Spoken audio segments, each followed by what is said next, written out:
There's another. It depends who he's talking to. The question is that the motion be agreed to. The Honourable Sir, that was the Jones. Speaker who destroyed the by-election campaign in Mount Albert, offering advice about leadership.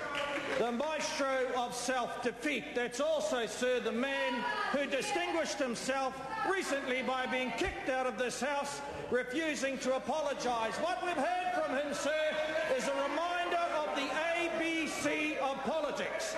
They have united A for Aucklanders, B for beneficiaries and C for conservationists, all of whom hate their policies. That's why, sir, extremely worried. Polling results are showing their popularity plummets in Auckland. For those Aucklanders that they didn't, sir, those Aucklanders that they didn't disenfranchise through the Super City, they have completely estranged as a consequence of turning Great Barrier Island into Jerry Brownlee's Krakatoa. Secondly, sir, they've shown their cruel colours of bashing beneficiaries, but most importantly, those Aucklanders who love their environment. Those Aucklanders who see the Green Line being covered in diesel, muck and National Party ideology and Coromandel are rising up. They are not going to stand by while, number one, democracy is stripped out of the super city, number two, handed over to corporate gnomes, turned into some sort of commercial Gotham City model, and sir, in addition to that, Rodney Hyde drives the waka, yet he drives Paula Bennett out of politics, her seat narrowly held. She doesn't need to come back from her American Idol gig when she goes overseas, sir. She'll have no seat to come back to. And similarly, she doesn't need to go and learn about Sarah Palin over there. She's doing a good job here in our country. Then she'll be aided, sir.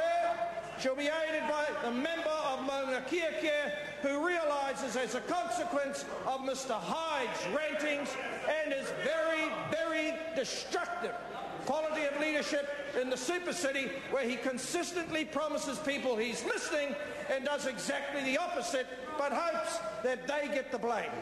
Sir, the super city day after day is stressed and emphasised for the rioters in the New Zealand Herald, and they have Rodney Hyde in their sights. Rodney Hyde went from Rodney down to the Waikato, continually telling people, sir, if they participated in the process, their democratic ambitions would be realised. The exact opposite has happened. And in addition to that, sir, there are no opportunities for slippage, yet the entire thing is slipping. The elections are not very far away, and the super city is miles away from being put in place. But it suits his ideology, and those are the people who are going to suffer. Quite apart from Mr Morris Williamson bitterly moaning that he doesn't like the word iridangi, he prefers help. I encourage him to get lessons in the Māori language from the Speaker. But let me come back to mining.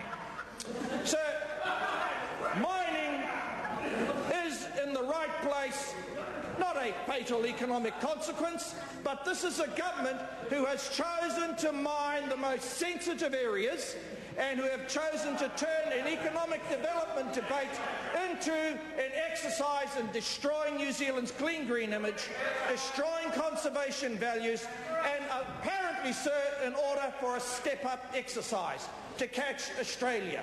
So not only, sir, have they united the conservationists, they have also enraged all the people who have fought for the last 25 years to move away from the Muldoonist approach, sir, to digging up, quarrying the nation, but invest in innovation, long-term economic change, sir, and jobs. There's three things that are afflicting this government, sir. They have lost interest in creating jobs. That's why they're belting beneficiaries. Secondly, sir, they have decided that the quick fix remedy is to dig the countryside up, thinking, sir, that by digging it up, they're going to create sustainable wealth. It will be a short fillip for foreign-owned companies, the jobs will be scarce, and the degradation, sir, in these very sensitive areas will be very long-term. I would think irreversible. And, sir, the most egregious of their failures lies in Auckland. Auckland is where the vast majority of voters are settled. They know, sir, that over 50 to 60% of their current democratic influence has been handed over to shadowy organisations handpicked by Rodney Hyde. Sir, this is a travesty. The environment is being destroyed. Along with the environment, how goes down the gurgler their political reputation.